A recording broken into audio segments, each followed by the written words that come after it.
Alors, chers amis, c'est Alphonse Mwambi, ici à Paris, où je suis avec, là, M. Charles Onana.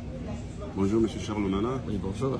Alors, M. Charles Onana, le président Bazoum du Niger a été déposé par l'armée et il y a eu un coup d'État.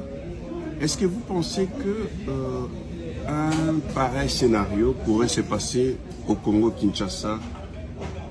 Voilà la question. Bien sûr que ça peut arriver au Congo-Kinshasa parce que l'armée congolaise est infiltrée par beaucoup d'éléments étrangers depuis 2004-2005. Et surtout aussi, il y a beaucoup d'éléments, le président Tshisekedi a beaucoup d'adversaires intérieurs dont certains dans son propre gouvernement, et puis aussi beaucoup d'adversaires qui sont dans l'opposition. Donc, dans tous les cas de figure, et puis des adversaires à l'étranger. Donc, il suffirait qu'il y ait une coalition entre toutes ces forces qui veulent obtenir sa sortie de Kinshasa. Il y a de fortes probabilités que, avec surtout le soutien du Rwanda, il y a de fortes probabilités qu'une action pareille soit menée, mais elle sera masquée pour qu'on ne puisse pas identifier d'où le coup vient. Ok.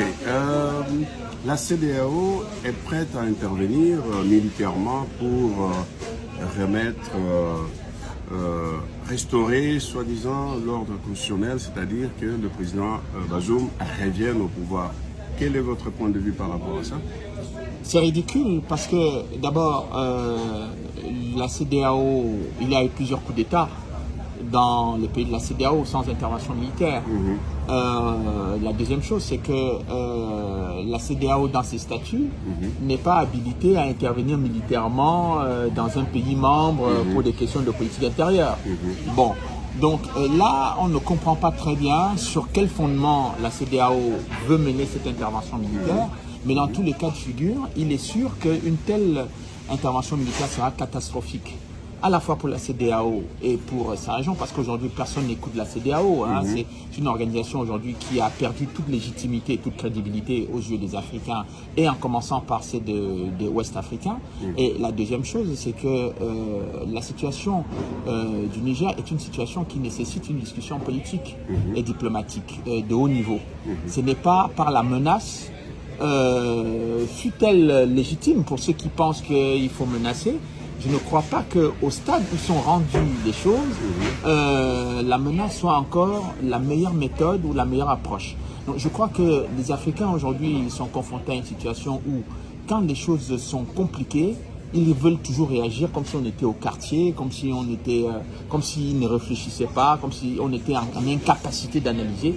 Il faut qu'ils prennent le temps de réfléchir à la situation parce qu'elle est dangereuse, parce que les autres pays membres, que ce soit le Mali ou le Burkina Faso, ont décidé qu'ils allaient considérer une intervention militaire au Niger comme une agression. Donc je ne crois pas que ce sont des plaisantins, et je ne crois pas que...